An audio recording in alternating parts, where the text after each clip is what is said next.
তা একটা কথা বলবো, যদি শত্রু না থাকে তাহলে কিন্তু বড় হওয়া যায় না। তাই শত্রুর গালাগাল দেবেন না, অভিশাপ করবেন না, সবসময় বলবে শত্রু ভালো থাকো, তোমার মাথায় গোবিন্দ আরো উন্নতি দিক।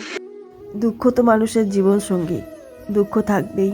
ভগবান যতদিন আছেন আমাদের পৃথিবী ধরাধাম কোনো অশুভ শক্তি জিততেই পারে না, এটা আমরা সবাই জানি। তাই ভগবান আছেন, তিনি অদ্বিতীয়। ভগবানের শক্তির কাছে কোনো ক্ষমতাই তুচ্ছ। তাই যারা এই কাজটি করেছেন তাদের তো শাস্তি হবেই। তার আগে আমি আর একটা সুখবর আপনাদের জানিয়ে রাখি। আমি কালকেই এই সুখবরটা পেলাম। সবাই অনেকেই জানেন হয়তো, যারা পুজো দিতে গেছেন মায়ের মন্দিরে 3 মাস আগের কথা। 3 মাস আগে মঙ্গলা মা মন্দিরে জানিয়েছেন সবাইকে, সকল ভক্তকে জানিয়েছেন যে কোথাও না কোথাও একটা মন্দির হচ্ছে। সেই সুখবরটা অনেক ভক্তরাই জানেন, আবার অনেকেই জানেন না। সেই সুখবরটা দেওয়ার জন্যই আমার এই ভিডিও। আপনারা সম্পূর্ণ ভিডিও দেখবেন, তাহলেই বুঝতে পারবেন সেই সুখবরটা আমি কী নিয়ে আসলাম। আমি লিপসিং মিঠু, সবাইকে অনেক ধন্যবাদ জানাই আমার ভিডিও এত সুন্দরভাবে কমেন্ট করার জন্য, আমাকে ইনফরমেশান দেওয়ার জন্য। আমার ভিডিওর মাধ্যমে একজন দিদিভাই আমাকে এই সুখবরটা জানিয়েছেন। হয়তো আমি অজানাই ছিলাম, এই খবরটা জানতাম না। সেই খবরটা আপনাদের এই ভিডিওর মাধ্যমেই জানাবো। সত্যি ভক্তদের এটা আনন্দের বিষয়। হয়তো সবার মনে এখন দুঃখ আছে, কারণ আমরা অনেক দিনই হলো মায়ের মুখ দর্শন করতে পারিনি। তাই মনের মধ্যে দুঃখ, ক্ষোভ যা বলুন সবই আছে। তারপরেও আমাদেরকে হাসতে হচ্ছে, পথ চলতে হচ্ছে। যে মানুষটা এতদিন কৃষ্ণকালী মাকে নিজের হাতে সেবা করে এসেছেন, সিঁদুর পরিয়ে এসেছেন, আলতা পরিয়েছেন, সেই মানুষটার কি হচ্ছে? ভেতরটা জ্বলছে, পুড়ে ছাই হয়ে যাচ্ছে। মাকে আদর করতে পারছেন না, মাকে মালা পরাতে পারছেন না, সিঁদুর পরাতে পারছেন না। তাহলে সেই মানুষটার দিকে তাকিয়ে আমাদেরকে তার পাশে থাকতে হবে সব সময়।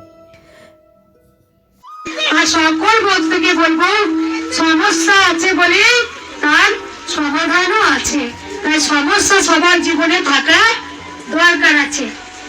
এই মন্দিরটাকে ঘিরে যেমন জগাই বাঁধায়, যেমন মহাপ্রভু চৈতন্য দেবকে খুব কিন্তু মারতেন, তাকে হরিনাম প্রচার করতে দেবে না। তা পেরেছিল, আজকে সেই নাম সংকীর্তন আজ তো মধুর। তাই জয় কৃষ্ণকালী মায়ের জয়, এই মন্ত্র কিন্তু প্রচার করতে দেবে না বলে অনেকে কিন্তু এখনো ঘিরে আছে।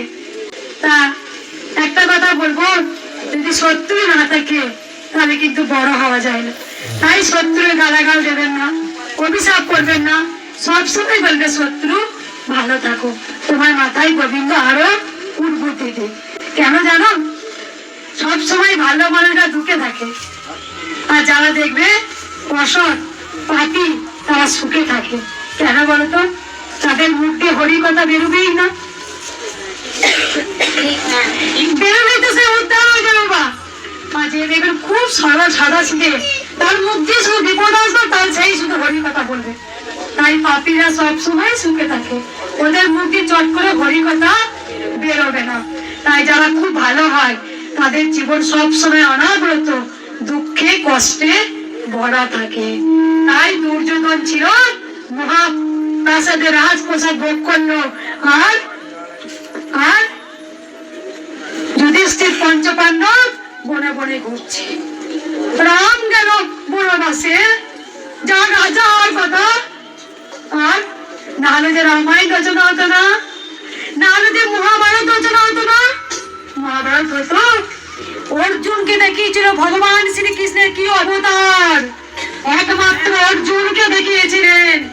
যখন তিনি বিশ্বদেব দাতাশ্রী গঙ্গাপুত্র তিনি সন্তান, উনার যখন বারবার উনি বলেছিলেন আমি কিন্তু সত্যের সারথি হব, কিন্তু যুদ্ধের কোনো অস্ত্র ধরবো না।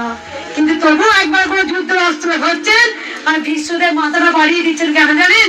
তিনি তো স্বেচ্ছাচারী মৃত্যুবরণ করে পারতেন, কিন্তু তবু তিনি গোবিন্দর হাতে মৃত্যুবরণ করতে চাইছিলেন। তাই দেখো, সব সময় জানবে যে ভালো হয় তার জীবনে দুঃখ ভরা থাকবে, কারণ তোমার সাথে গোবিন্দর আশীর্বাদটা সব সময় জানবে আছে। আমরা সবসময় ভুল জয়া পাল দিদিভাই আমাকে খবরটা দিয়েছেন যে আমাদের মায়ের নতুন মন্দির প্রায় হতেই চলেছে, আর কিছুদিন পরেই আমাদের মায়ের মন্দির খোলা হবে। এটাই হলো সুসংবাদ।